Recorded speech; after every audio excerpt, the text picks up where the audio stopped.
Unlock your success with Learn and Grow Better channel. Hello my dear students, welcome back to our channel. Kindly show your love, please like, share and subscribe the channel. And don't forget to hit the bell icon so that you never miss any video. Let's get started. As you already know, हम कर रहे थे Science Class 7, Chapter 7, Weather, Climate and Adaptation of Animals. And the subtopic for today's class is Climate. इससे पहले हमने weather के बारे में समझा, वेदर के कुछ एलिमेंट्स के बारे में देखा. अगर अभी तक आपने उन वीडियोस को चेकआउट नहीं किया तो जल्दी से जाइए. चैनल पर आपको प्लेलिस्ट मिल जाएगी और हर एक कॉन्सेप्ट को डिटेल में समझाया जा रहा है ताकि आपको बिल्कुल भी प्रॉब्लम ना हो. और अपार्ट फ्रॉम दिस, अगर आपको कोई भी डाउट है तो आप कमेंट सेक्शन में ज़रूर मेंशन कीजिए, आपका डाउट क्लियर किया जाएगा. So are you ready to go? Let's get started. आखिरकार क्लाइमेट क्या है? What is the definition of climate? What is the difference between weather and climate? वो हम अपनी वीडियो के थ्रू देखेंगे. सो स्टार्ट करते हैं. So the climate of a place can be defined as the prevailing weather condition of the place for a long period of time, for example 25 years. तो weather condition को observe करना over a period of time, that means almost 25 years तक हम उस region का weather condition observe कर रहे हैं. तो observe करने के बाद जब हम अपने final decision पर आते हैं कि उस region का climate कैसा होना चाहिए, तो उसे उस word के लिए हम, उस term के लिए हम क्लाइमेट वर्ड यूज़ करते हैं. तो over a period of time weather condition observe करना, the term known as climate. So the average weather pattern at a place taken over a long period is called climate of that place.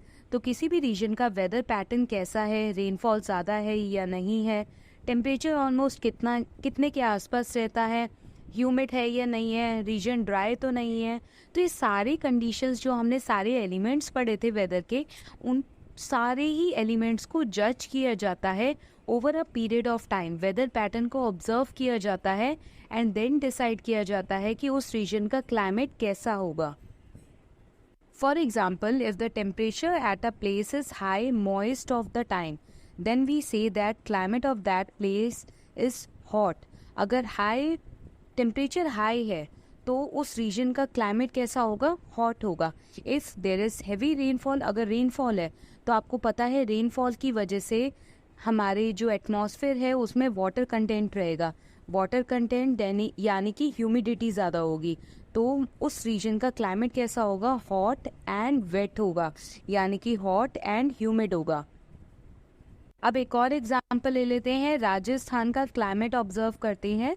The temperature of Rajasthan is generally throughout the year and it does not receive throughout the year it is high and does not receive much rainfall.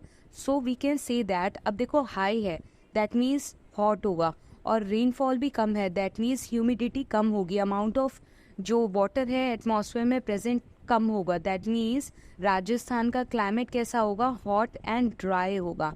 I hope आपको concept clear होगा. Temperature high तो hot, temperature down तो हमारा कैसा system है? Cool.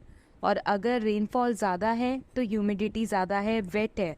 और अगर rainfall कम है यानी कि ह्यूमिडिटी कम है तो वो रीजन कैसा होगा? ड्राई होगा. तो ये जो जजमेंट पास की जाती है ये over a period of time, that means बहुत सारे सालों को ऑब्जर्व किया जाता है, उसके बाद क्लाइमेट डिसाइड किया जाता है.